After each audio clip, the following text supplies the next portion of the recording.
Alors bonjour collègues, je prends quelques instants pour vous adresser ces quelques mots. J'aurais souhaité pouvoir vous souhaiter de bonnes vacances, joyeuses fêtes et tout, mais le gouvernement est venu troubler la situation avec des annonces qu'ils nous ont faites aujourd'hui.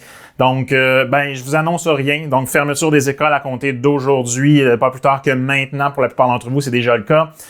Bonne décision? Je pense que oui, effectivement, c'était même malheureusement trop peu, trop tard dans les circonstances. Vous le saviez, nous le savions, dans le milieu, ça fait un bon moment déjà qu'on a vu monter cette augmentation de cas de COVID et d'éclosion.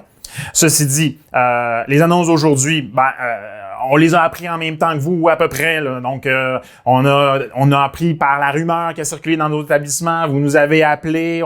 Tout ça nous a été confirmé par la conférence de presse à 1 heure du gouvernement. Donc, depuis le tout début, là, vos collègues syndicaux, donc vice-présidents, conseillers, sont à pied d'œuvre pour aller chercher le maximum d'informations pour être en mesure de s'assurer que vous déteniez l'information la plus pertinente à ce jour pour vous gouverner aussi au quotidien. Donc, encore une fois, on constate un traitement un peu inéquitable par le gouvernement selon les différents corps d'emploi en éducation. Alors, qu'est-ce que ça génère? C'est un gouvernement qui se contrôle et qui se gouverne par décret. D'ailleurs, parlant du décret, on nous en annonce un, on nous donne des encadrements, mais on l'a toujours pas vu papier à ce moment-ci où je m'adresse à vous.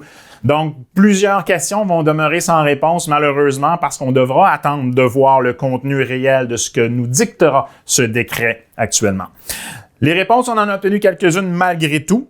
La première, tous les travailleurs vont être rémunérés demain là, dans les centres de services scolaires qui ferment, donc et ce jusqu'au début réel des vacances au calendrier scolaire. Tout le temps qui était réellement prévu à l'horaire va être rémunéré, donc il n'y a pas d'enjeu à ce niveau-là.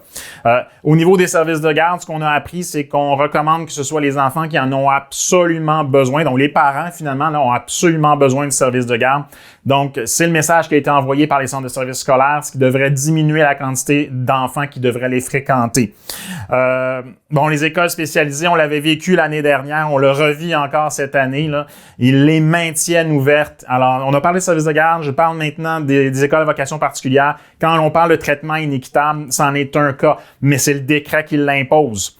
Alors, évidemment, de notre côté, les représentations qu'on fait, on veut minimalement avoir des consignes claires sur comment tout ça va se déployer.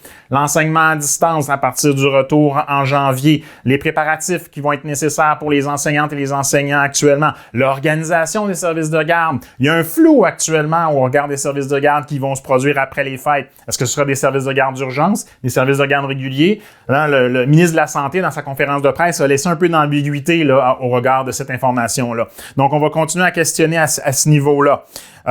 Évidemment, on veut s'assurer que l'organisation du travail soit sécuritaire et que les employeurs mettent tous les moyens à leur disposition pour s'assurer que ceux qui devront se présenter dans les milieux de travail aient un milieu de travail le plus sécuritaire possible. Ça, c'est notre devoir et on va s'en assurer.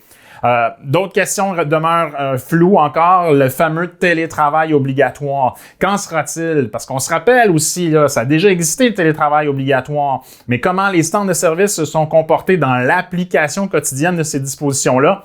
Encore une fois, géométrie variable selon les corps d'emploi. Alors ça aussi, on va y travailler pour s'assurer qu'on ait des consignes claires à ce niveau-là. Maintenant, si on se projette, évidemment, ce qu'on souhaite beaucoup et les représentations qui vont être faites au niveau national, c'est entre autres de prioriser le personnel de l'éducation dans tout ce qui est accès à la 3e dose du vaccin pour s'assurer que le personnel ait accès rapidement à un niveau de sécurité vaccinale important. Évidemment, ce qu'on continue à marteler, c'est l'accès à des tests rapides. Les enfants les ont obtenus dans les écoles primaires, mais le personnel enseignant, eux, ont été laissés pour compte. Le personnel d'éducation au complet ont été laissés pour compte. Donc, on veut effectivement qu'ils aient accès à ces tests rapides. Encore une fois, on va marteler sur la ventilation dans les établissements. C'est un enjeu sanitaire. On souhaite que ça puisse avancer ce dossier-là. Alors, pour conclure, je vous inviterai évidemment à suivre nos différentes plateformes parce que c'est là où on va rendre l'information disponible le plus rapidement possible et vous pouvez compter sur le syndicat de Champlain pour faire tous les efforts pour vous assurer d'avoir un milieu de travail le plus sécuritaire possible. Sur ces dernières paroles, je vous dis prenez soin de vous. Je vous souhaite malgré tout de joyeuses fêtes, elles s'en viennent et surtout, restons solidaires dans les circonstances.